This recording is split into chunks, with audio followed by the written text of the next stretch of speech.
Taking time for your health. The African American Wellness Watch. Trusted information for us, by us. Dr. Mike Lenore and other experts from around the country and around the world have the latest on how you and your family can get healthy and stay well.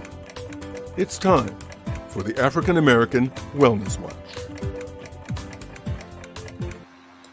Welcome to the African American Wellness Watch. I'm your moderator, George Strait. This is a special edition of the Wellness Watch because we're going to get very personal about prostate cancer. Cancer can be a devastating diagnosis, and its treatment can also be very, very difficult.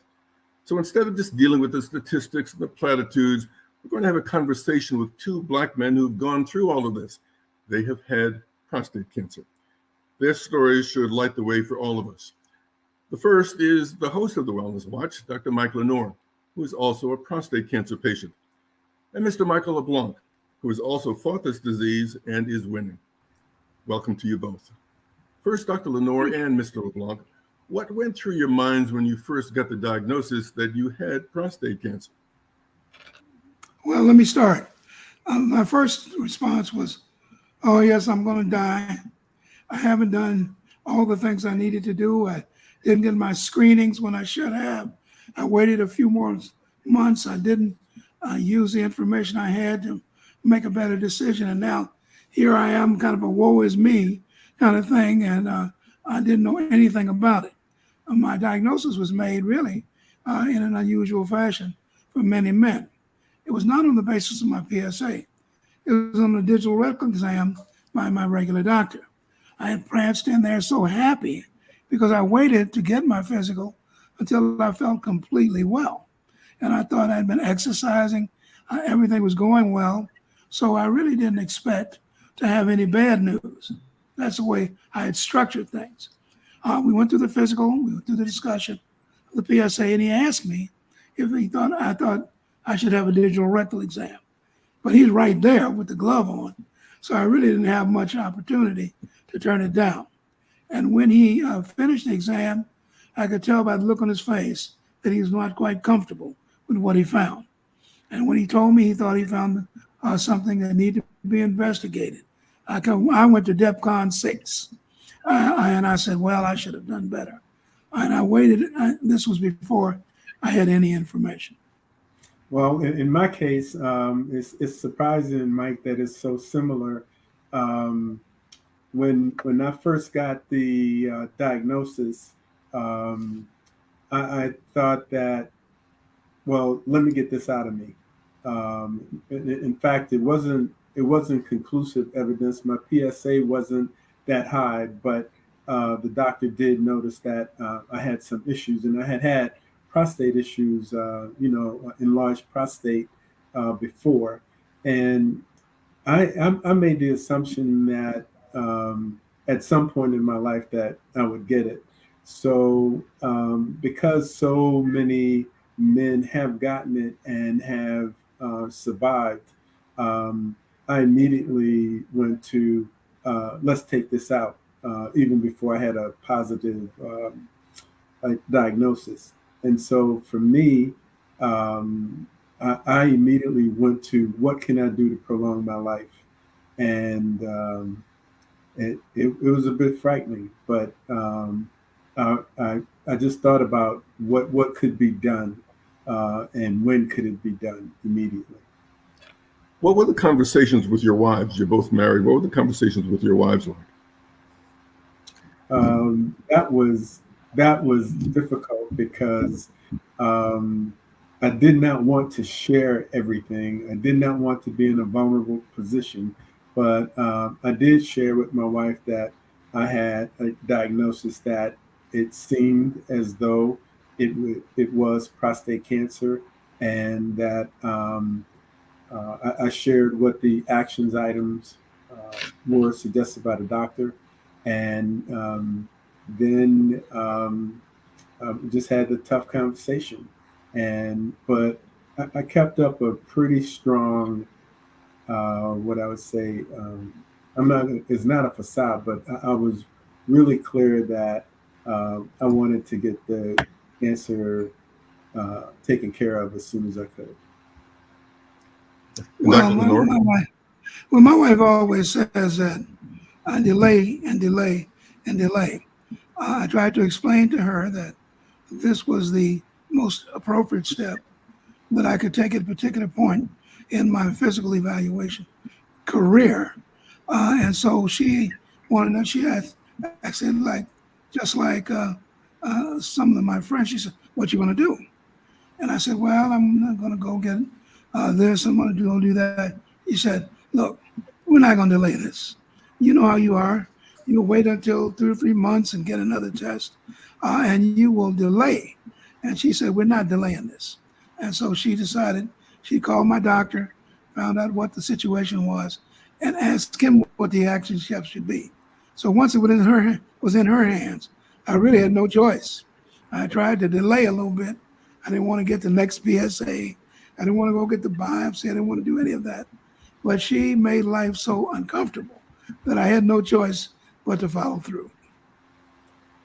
And I would say that's interesting because my wife decided unilaterally, I'm going with you to every doctor's appointment from here until you take care of this. So when I had to go get the biopsy, she was right there.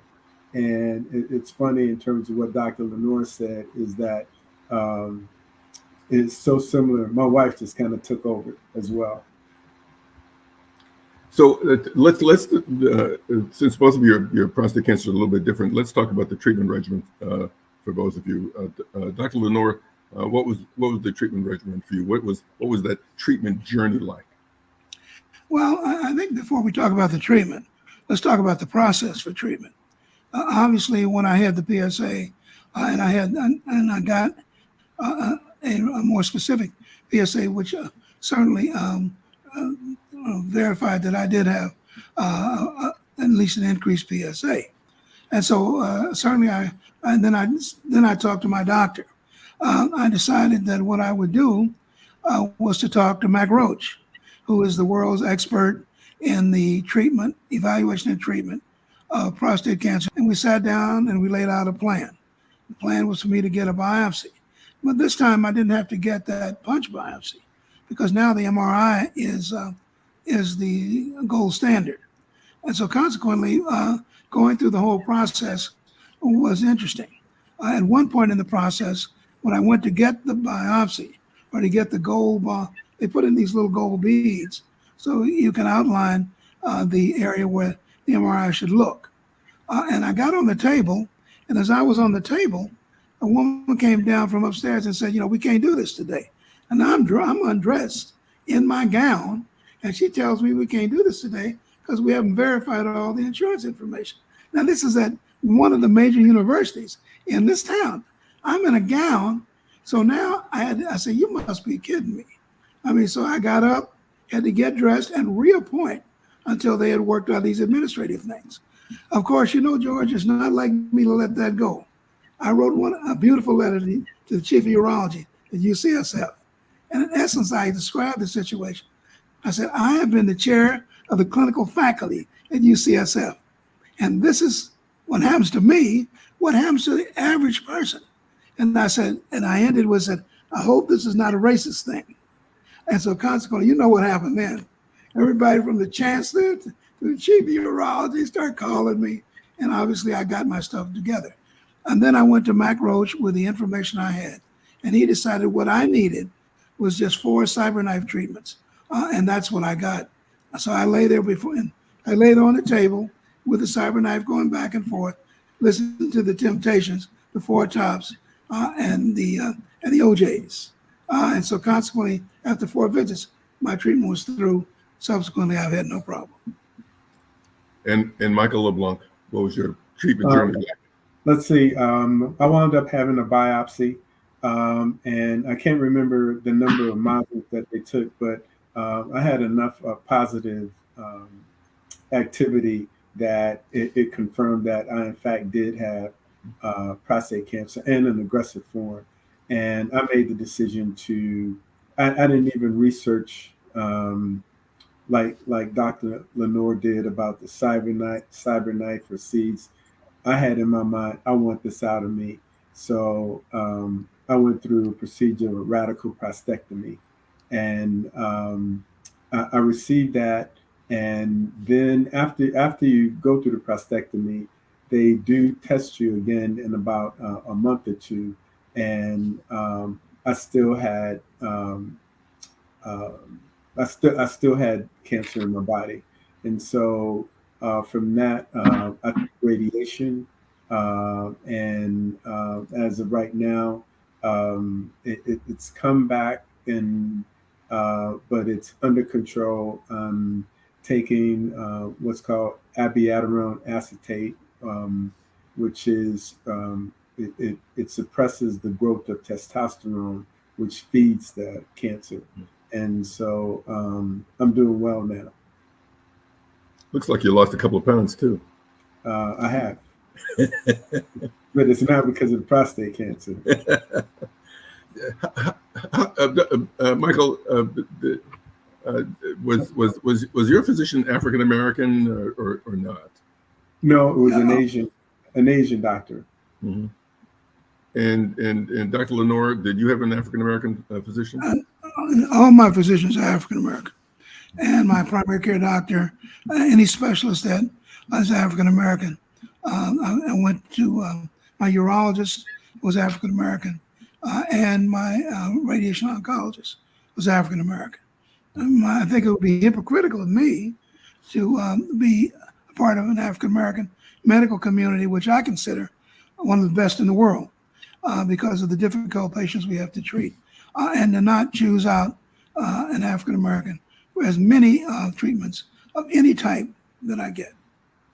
But it's not always possible. And No. I wonder from both of your perspectives how important you think it is to go to an African American specialist, if indeed you can find one. I think just like Dr. Lenore, I think it is super important. And my primary care physician, my cardiologists are all African American. And I wish I had known about UCSF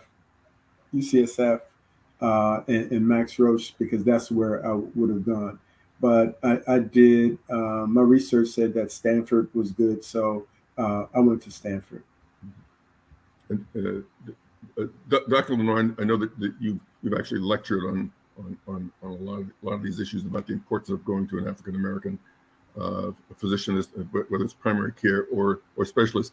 At the beginning of the program, I said that we weren't going to deal that much in the statistics, but the statistics about African American males and prostate cancer is really quite stark, isn't it, Dr. Lenore? Yeah, there's no question. What makes it such a difficult situation, from my perspective, is that if the VA has done a lot of studies to demonstrate that if you're African American and you're Caucasian, and from your evaluations, your your screenings, you get the right test, you get the right biopsies, you get the right treatment. African Americans actually do better in those studies than white Americans. So for me, the perspective is that a lot of the problems happen for African Americans once they enter the system. My feeling is that as an African American physician, I'm more comfortable with someone who understands me, understands my culture, where I can be comfortable, not have to really, hold back on what I'm feeling and what my concerns are. When I enter the system in a non-African American situation, and many of them are fine physicians who've helped me through the years through a number of problems, I'm a little bit more formal, a little less open, a little less engaging. And so consequently, I think that from my perspective, having an African American physician who understands my culture, my concerns, has been really important for me. But I have had physicians of all types who've given me good care, and I'm comfortable. So I'd like to sort of get to the bottom line here and have both of you comment on this. What part of your story, from diagnosis to process to treatment, what part of your story do you think is most helpful to men, and frankly, if there are women as part of their lives, What part of your story do you think is most helpful to men who have or might get prostate cancer? Michael LeBlanc? I'm real clear now, based on what I did, that I would have done more research, but I'd back up a little bit. I missed about a year to 15 months of having a regular prostate checkup. And I actually do believe if I had done it in a timely manner, that my surgery would have been more successful than it was in terms of getting everything out of me. Mm-hmm. But the other thing is that since I've had the surgery and talked to a number of other Black men, and all of which have gone to a African American urologist, and they're looking at all the alternatives is something that I really would have done. I don't know if it would have changed my mind, but I was adamant about getting it out of my body. And I didn't really do the type of research that would be warranted for something as serious as this. And I should have also talked to other Black men around what they've done, but I tried to keep it quiet and didn't want anybody to know that I was going through it. And Dr. Lenore, what part of your story do you think is from the beginning to the treatment is most helpful?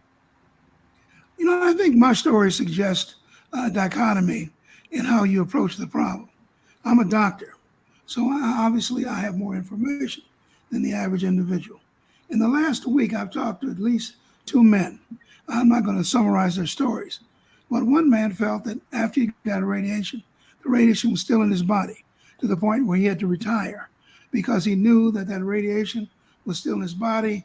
He probably would glow at night, and he would infect other. He would be radioactive, so that being around his family would pose him some danger. Now, this is 2023. Another one of those men was able to opted for surgery without any research. So my situation is this. I'm a doctor. So I did everything I was supposed to do to get the information I need, to get the people that I needed, to get the treatment that I needed.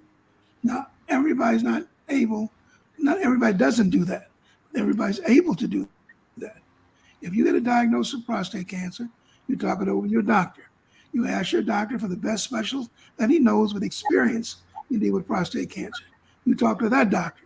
You get the options that you have for treatment for the kind of cancer that you have. So my situation represents the absolute perfect scenario. Diagnosed with the right test, with a digital rectal, which is no longer recommended, got a biopsy through the MRI, talked to my doctor about what options are, selected those options, took the treatments based upon that selection process, and then have been constantly, reevaluated. And my PSA is less than 0.1. So that process, George, is available to every man, Black man, and that's the process they should engage. I'm lucky because as a doctor, I had that information and those options. So folks should record this and write it down. These are the things to do, right? Absolutely. You must, once you get the evaluation that says you might have prostate cancer, you then pursue the tests that tell you whether or not that's serious. Then you talk to your doctor about getting a specialist, Black or white, who has tremendous experience in dealing with prostate cancer. Not your cousin, not your brother, not your wife's best friend, none of that. You get the best person that you know in that community dealing with prostate cancer. You then talk to that person. You then get a biopsy, not that punch biopsy, that painful old punch biopsy, but the MRI, which tells you where the cancer is and how difficult it is for you. You then talk over that with the specialist, and you ask that specialist, what are my options? There are 3 basic options: watchful waiting, radiation, or surgery. And you describe which he should be able to describe for you which one of those options are important and relevant for your particular cancer. You then go through that process and make sure you monitor the outcomes. I was lucky, but I do think that because of my experience and my discussions over the years with people who have prostate cancer, that's the process anyone should engage. Look, this has been terrific, and I want to thank all of you guys for sharing your story and being so personal. But I'm afraid we've run out of time. As I said, one of my jobs here is to be the timekeeper. I'd like to thank you both for sharing your stories and thank all of you who have watched. Our goal is not just to raise problems, but to give you strategies to solve them. You can get a lot more information on prostate cancer on our website, aawellnessproject.com. That's aawellnessproject, all one word, .com. Dr. Lenore, any final thoughts? Well, George, I wouldn't let this end smoothly without saying that remember, for those of you who are looking at our program, health is your biggest asset, so protect it. And Black men. So when I talk to